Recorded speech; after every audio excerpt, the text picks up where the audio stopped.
Imagine getting one pump to the head, bang, you're dead. Off to Valhalla, your bitch ass goes. Would you prefer that? Or getting stabbed like that woman in Psycho and bleeding out to death? It looks like the Phillies prefer that second one, or death by 1,000 paper cuts. To me, the Phillies seem like an obvious pick that should have won a championship over the last 4 years. If you took me, or really anyone, aside after the World Series run in 2022, even though they lost, and told me or you that the Phillies were going to win more games each season for the next 3 seasons, them winning a World Series would have been a no-brainer. Like, obviously that's gonna happen. Even before we knew they'd win more games every year, that just seemed like a team on the rise ready to win right now.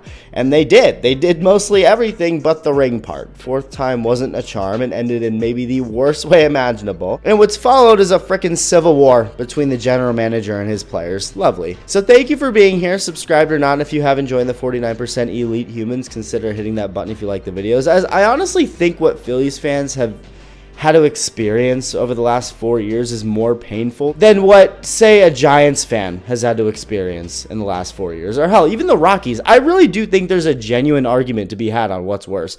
Actually watching a good team, a really good team, but getting teased every year and heartbroken in October, or watching a team that's barely a Major League Baseball team, but you already have that expectation, so nothing about it is heartbreaking, like, at all. It's like, yeah, it's painful, but like, it gets to a point where you just laugh at it.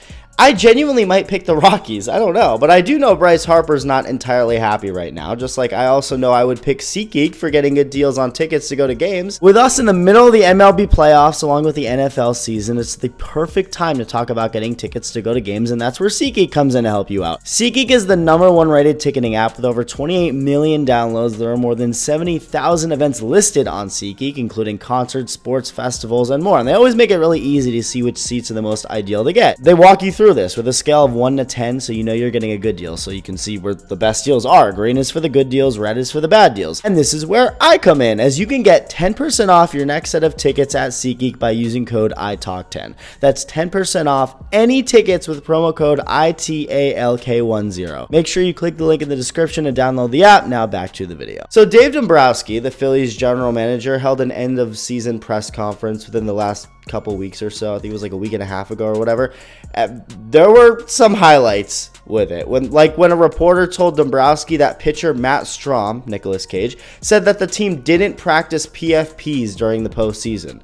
And he might have meant even in the season? I don't know. PFPs is short for pitcher fielding practice. Obviously very relevant with how the team's season ended. But Strahm claimed the team didn't even practice them. I guess almost as a way to blame the team's incompetence, deflect to them on why they lost. Watch. Were you troubled by Matt Strahm's insinuation or comment that the team didn't do enough PFP during the season? Well, I think he said the postseason, didn't he? I think that's what he said.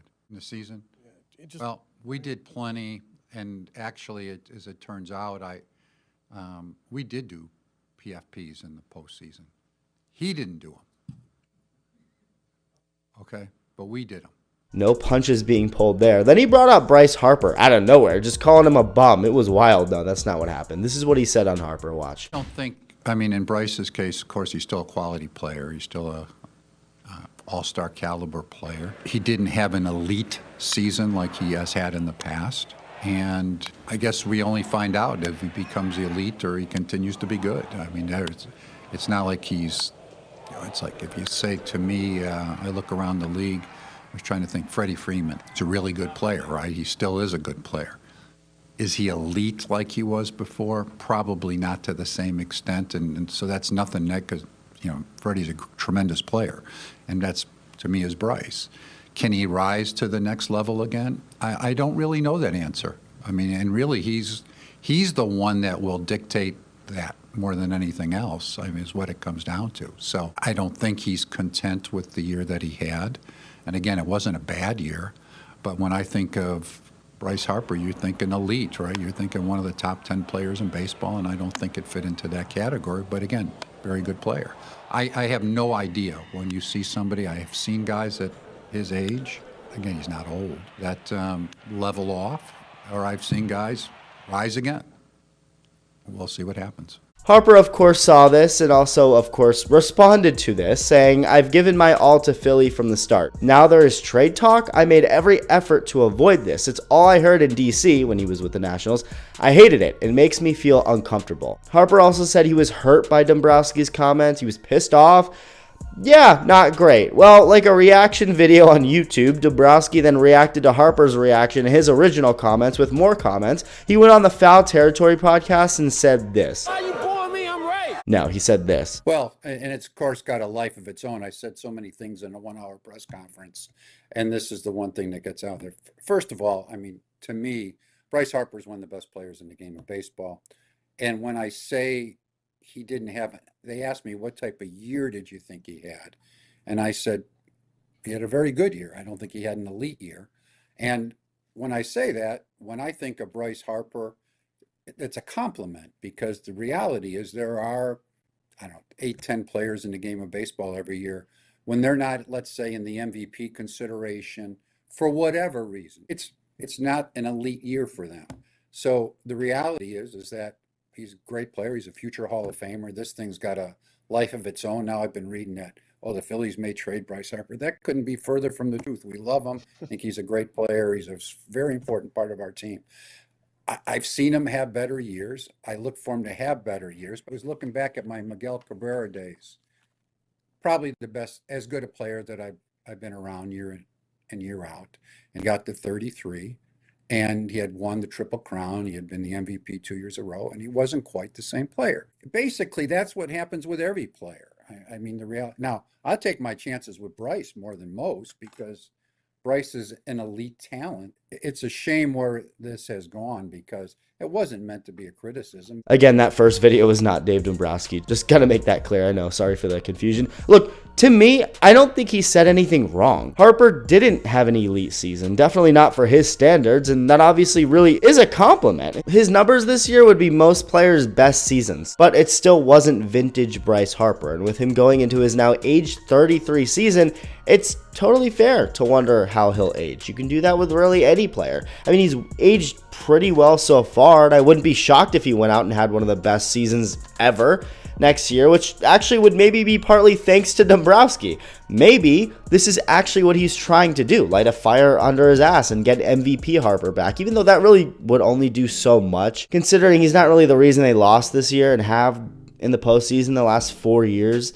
Like, Harper really isn't a problem. I will tell you a guy who doesn't seem like will age well, though. He kind of is a problem. Nick Castellanos. That dude seems more gone than your average Netflix show after one season. Except Castellanos has lasted 4 seasons. He'd actually be considered a very successful Netflix show, but for a baseball contract standards, I don't know. He's probably a bust. At first, I thought, even though his numbers overall over the last 4 years have been painfully mid, I would have said the contract was mostly successful because they went to the playoffs every year and he actually put up solid numbers in the postseason, except he didn't even do that. It really did seem like Castellanos was a postseason demon because of some of the big moments he had, but I guess in reality it was really just those couple big moments and then nothing else. Like his 2 home run game off Spencer Strider against the Braves when they beat them the second time, and his walk-off against the Mets.